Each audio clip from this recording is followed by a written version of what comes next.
Assalamualaikum warahmatullahi wabarakatuh. Salam sejahtera untuk kita semua. Om Swastiastu, Namo Buddhaya, salam kebajikan. Perkenalkan, saya Darsilan Dima, SP MSI, NIDE 0015 078506. Saya adalah salah satu dosen tetap pada jurusan penyuluhan pertanian Fakultas Pertanian Universitas Halu Oleo. Video ini merupakan pernyataan diri dosen unjuk kerja Tridharma Perguruan Tinggi atau PDD UKT-PT yang merupakan salah satu syarat untuk mengikuti sertifikasi dosen gelombang 1 tahun 2026 yang disajikan dengan metode Delivery Interaction Assessment atau DIA. Video kali ini akan memaparkan salah satu mata kuliah yang saya ampuh, yaitu mata kuliah Administrasi Penyuluhan Pertanian. Berikut hal-hal yang akan saya sampaikan. Pertama, deskripsi mata kuliah. Kedua, capaian pembelajaran mata kuliah atau CPMK. Ketiga, kontrak belajar. Keempat, sistem penilaian. Dan yang kelima, video pembelajaran. Deskripsi mata kuliah. Mata kuliah Administrasi Penyuluhan Pertanian diprogramkan oleh mahasiswa semester ganjil atau semester 3. Mata kuliah ini merupakan mata kuliah wajib pada program studi penyuluhan pertanian, di mana bobot SKS-nya adalah 3 SKS dengan rincian 2 SKS kuliah tatap muka dan 1 SKS praktikum. Mata kuliah ini diampu sebanyak 4 orang dosen. Mata kuliah ini membahas tentang konsep, prinsip, fungsi, dan proses administrasi dalam penyelenggaraan penyuluhan pertanian sebagai bagian dari sistem pembangunan pertanian. Materi perkuliahan meliputi perencanaan program penyuluhan, pengorganisasian, administrasi pelaksanaan kegiatan, pengelolaan sumber daya, tata naskah dinas dan kearsipan, administrasi keuangan, penyusunan laporan, monitoring dan evaluasi, serta pemanfaatan teknologi informasi dalam administrasi penyuluhan. Melalui pembelajaran yang berorientasi pada Outcome Based Education atau OB, mahasiswa dibekali dengan kemampuan untuk menganalisis, menyusun, dan mengelola dokumen administrasi penyuluhan pertanian secara efektif, efisien, sistematis, akuntabel, dan sesuai dengan ketentuan yang berlaku, serta mampu menunjukkan sikap profesional, tanggung jawab, dan kemampuan kerjasama dalam mendukung penyelenggaraan penyuluhan pertanian. Mata kuliah ini terdiri dari 4 capaian lulusan pembelajaran atau CPL. Pertama, menguasai konsep teoritis, prinsip, fungsi, dan regulasi administrasi penyuluhan pertanian dalam sistem penyuluhan nasional. CPL kedua, mahasiswa mampu merencanakan, mengorganisasikan, melaksanakan, serta mengevaluasi proses administrasi dan manajemen kegiatan penyuluhan pertanian. 3. Mampu menyusun dan menyajikan dokumen administrasi penyuluhan pertanian secara sistematis dan akuntabel. 4. Menunjukkan sikap profesional, bertanggung jawab, komunikatif, dan mampu bekerja secara tim dalam pengelolaan administrasi penyuluhan. Mata kuliah ini juga terdiri dari 4 capaian pembelajaran mata kuliah atau 4 CPMK. Pertama, mahasiswa mampu menganalisis konsep, prinsip, fungsi, dan ruang lingkup administrasi penyuluhan pertanian dalam penyelenggaraan sistem penyuluhan. Kedua, mahasiswa mampu menerapkan proses administrasi penyuluhan pertanian yang meliputi perencanaan, pengorganisasian, pelaksanaan, dokumentasi, pelaporan, monitoring, dan evaluasi kegiatan penyuluhan. 3. Mahasiswa mampu menyusun dokumen administrasi penyuluhan pertanian secara sistematis, akuntabel, dan sesuai dengan ketentuan yang berlaku. 4. Mahasiswa mampu menunjukkan sikap profesional, bertanggung jawab, komunikatif, dan mampu bekerja sama dalam pengelolaan administrasi penyuluhan pertanian. Mata kuliah ini juga terdiri dari sub capaian pembelajaran mata kuliah atau sub CPMK. Yang pertama, menjelaskan kontrak kuliah, capaian pembelajaran, konsep dasar, tujuan, fungsi, dan ruang lingkup administrasi penyuluhan pertanian. Kedua, menjelaskan prinsip, asas dan fungsi administrasi dalam sistem penyuluhan pertanian. Ketiga, menganalisis kelembagaan penyuluhan pertanian serta tugas dan fungsi organisasi penyuluhan. Keempat, menjelaskan proses perencanaan administrasi penyuluhan dan penyusunan program kerja penyuluhan. Kelima, menyusun administrasi pelaksanaan kegiatan penyuluhan pertanian. Keenam, menjelaskan administrasi ketenagaan, sarana prasarana dan pembiayaan penyuluhan. 7. Menyusun dokumen administrasi penyuluhan berupa surat menyurat, arsip, notulen dan dokumentasi kegiatan. 8. Menjelaskan administrasi pelaporan kegiatan penyuluhan pertanian. 9. Menganalisis sistem monitoring dan evaluasi administrasi penyuluhan. 10. Menyusun instrumen administrasi monitoring dan evaluasi penyuluhan. 11. Menggunakan teknologi informasi dalam administrasi penyuluhan pertanian. 12. Menganalisis studi kasus administrasi penyuluhan pertanian di lapangan. Ke-13, menyusun dokumen administrasi penyuluhan secara lengkap berdasarkan studi kasus. Dan yang ke-14, mempresentasikan hasil penyusunan administrasi penyuluhan serta memberikan rekomendasi perbaikan. Kontrak belajar. Sebelum memulai perkuliahan, mahasiswa dan dosen perlu menyepakati kontrak belajar.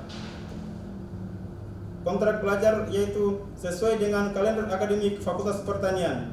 Pertama, dosen pengampu mata kuliah melaksanakan kegiatan perkuliahan sesuai dengan RPS dan dilaksanakan minimal 14 kali pertemuan, tidak termasuk ujian tengah semester dan ujian akhir semester.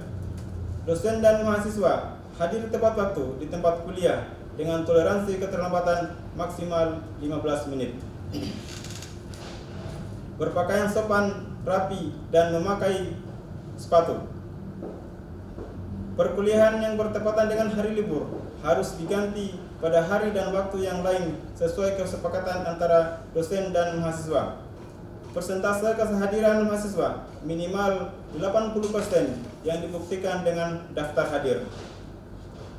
Mahasiswa mengikuti perkuliahan dengan tertib dan berperan aktif selama perkuliahan, tidak mengaktifkan ponsel atau silent, dan apabila kegiatan perkuliahan pada jadwal yang ditetapkan belum memenuhi jumlah minimal pertemuan, maka tim dosen pengampu mata kuliah melaksanakan kuliah tatap muka tambahan pada waktu yang disepakati dengan mahasiswa. Sistem penilaian pada mata kuliah ini. Adapun kriteria atau evaluasi penilaian pada mata kuliah ini yaitu komponen tugas, nilai praktikum, ujian tengah semester, dan ujian akhir semester dengan syarat utama kehadiran mahasiswa minimal 80% perkuliahan. Berikut video unjuk kerja Tridharma Perguruan Tinggi bidang pengajaran pada mata kuliah Administrasi Penyuluhan Pertanian yang dilakukan secara tatap muka. Selamat menyaksikan. Baik, Assalamualaikum warahmatullahi wabarakatuh. Waalaikumsalam warahmatullahi wabarakatuh. Dan selamat siang rekan-rekan sekalian. Siang, Pak. Saya panggilnya rekan-rekan saja ya, atau teman-teman saja ya. Baik. Bagaimana keadaan hari ini? Alhamdulillah. Hadir semua ya? Atau ada yang tidak hadir? Alhamdulillah. Ini semester berapa? Semester 3 ya? Iya, Pak. Oke. Sebenarnya saya ini dosen di jadwal itu saya dosen yang keempat, tapi karena dosen ketiga berhalangan hadir hari ini, makanya saya diminta untuk melanjutkan beliau. Minggu kemarin sudah melaksanakan UTS ya. Iya, Pak. Semoga nilainya bisa maksimal ya dan bisa lulus semuanya. Baik, kita langsung masuk pada materi. Mata kuliah ini adalah Administrasi Penyuluhan Pertanian. Karena kemarin lalu sudah melaksanakan UTS, berarti hari ini kita pertemuan yang ke-9 dengan topik perkuliahan itu Administrasi Pelaporan Kegiatan Penyuluhan Pertanian. Nama saya jelas ya? Bisa lihat? Iya, Pak. Oke, baik. Sebelum kita mulai ke materi, alangkah baiknya kita bisa memahami atau capaian pembelajaran pada siang hari ini. Itu yang pertama mengenai memahami konsep administrasi pelaporan penyuluhan pertanian. Yang kedua, mahasiswa mampu menjelaskan tujuan dan fungsi pelaporan. Kemudian yang ketiga, mengidentifikasi jenis-jenis laporan penyuluhan. Dan yang keempat, memahami komponen-komponen laporan penyuluhan. Dari mata kuliah ini, inilah salah satu hal yang perlu kita capai dalam proses perkuliahan.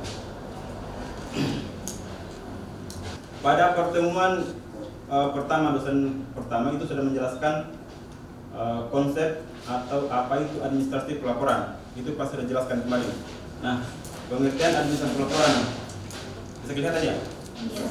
Administrasi pelaporan adalah proses pencatatan, penyusunan dan pengolahan serta penyampaian informasi. Proses penyampaian informasi.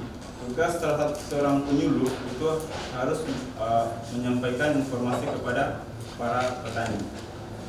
Nah, apa yang dimaksud dengan pencatatan di dalam proses administrasi pelaporan? Pencatatan adalah proses mendokumentasikan seluruh data kegiatan penyuluhan, baik itu adopsi teknologi serta dinamika kelompok tani dalam instrumen secara berkala. Jadi ini tahapan-tahapan penyusunan administrasi laporan. Kemudian yang kedua itu adalah penyusunan. Apa yang dimaksud penyusunan? Dalam proses pencatatan atau pengumpulan dan penyajian data secara informasi dan secara menyeluruh. Ya.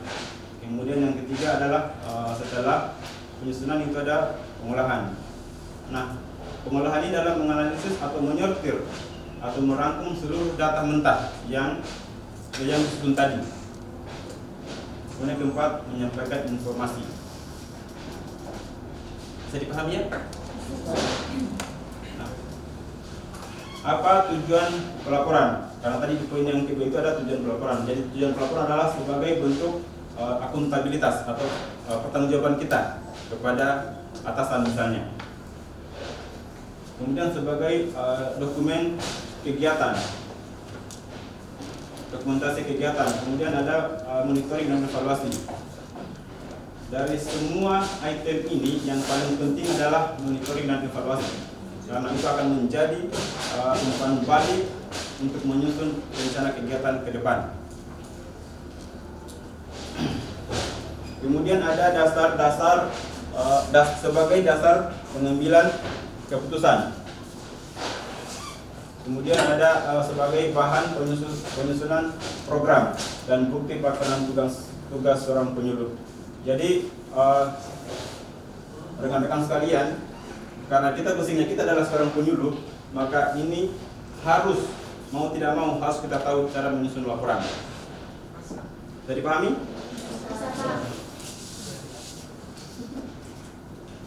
Nah, fungsi administrasi pelaporan. Saya sudah sampaikan ini, jabarkan ini, ada beberapa item. Fungsi administrasi itu adalah sebagai fungsi informasi, artinya adalah mengumpulkan atau memproses, menyampaikan data secara sistematis. Kemudian ada fungsi pengendalian, kemudian ada fungsi evaluasi, fungsi perencanaan. Nah, di fungsi perencanaan, sebelum kita mulai suatu kegiatan atau perencanaan kegiatan, itu harus ada perencanaan awalnya dulu supaya kita bisa tahu kebutuhan apa yang diperlukan oleh petani. Ya. Kemudian sebagai fungsi pertanggungjawaban. Fungsi pertanggungjawaban adalah proses penyusunan bukti-bukti secara hukum atau biasanya ini seperti LPJ, laporan pertanggungjawaban. Ya. Kemudian yang terakhir sebagai fungsi pengambilan kebijakan dalam proses pengambilan data atau hasil evaluasi dan laporan administrasi lapangan sebagai dasar ilmiah untuk merumuskan keputusan dan kebijakan strategi baru ke depannya.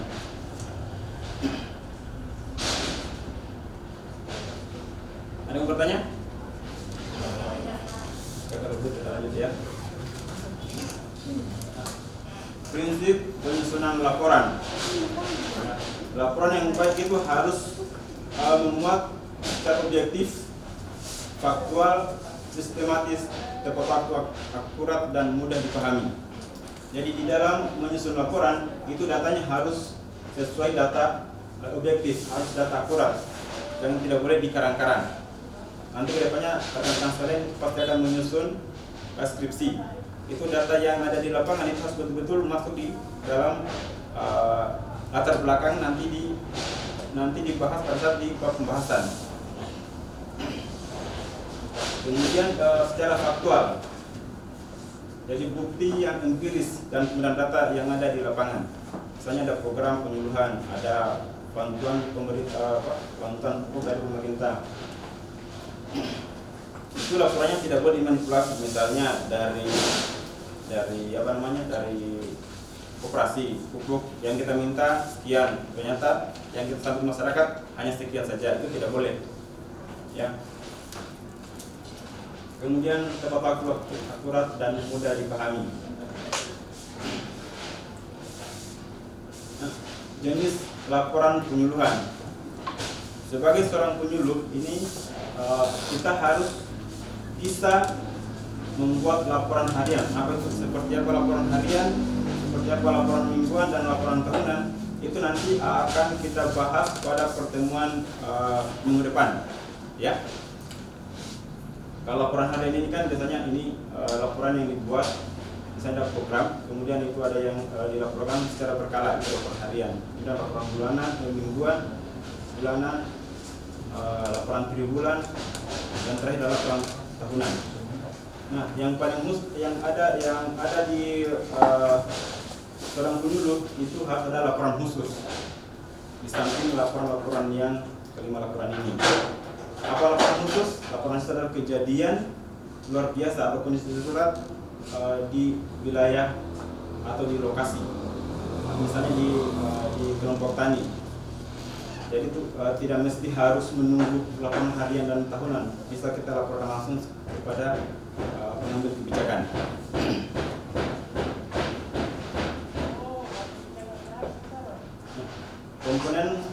Komponen laporan penyuluhan. Yang pertama adalah identitas kegiatan. Apa yang dimaksud dengan identitas kegiatan?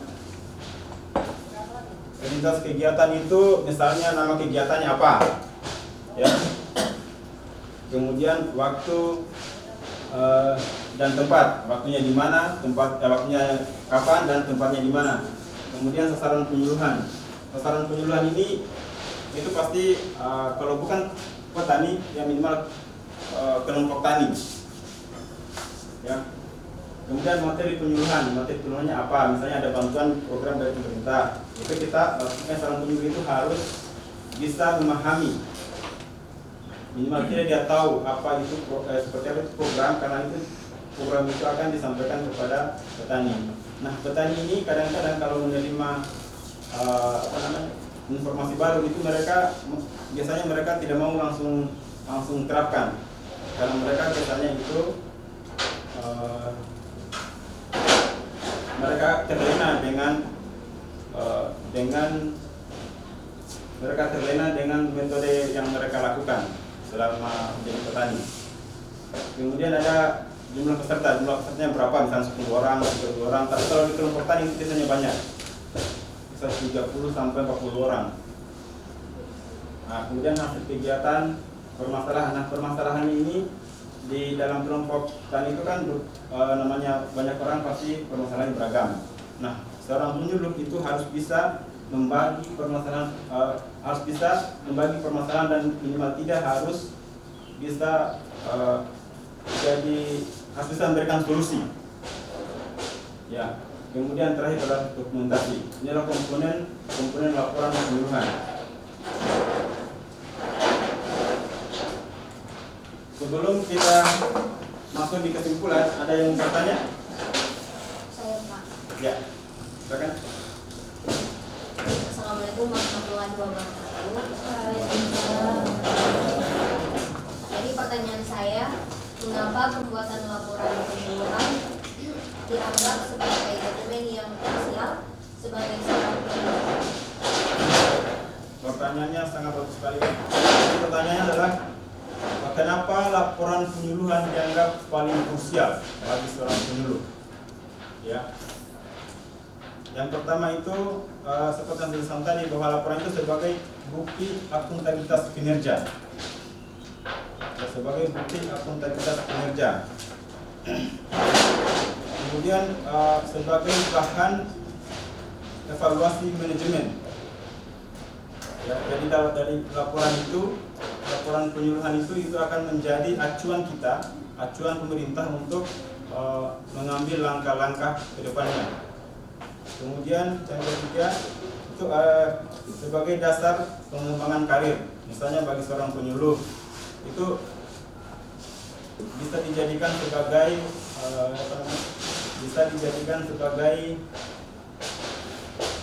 dasar untuk menaik pangkat. Seperti kalau kita di dosen itu misalnya dupa. Ada lagi yang mau ditanyakan, jelas ya? Ada lagi yang ditanyakan? Sekarang kita masuk pada kesimpulan.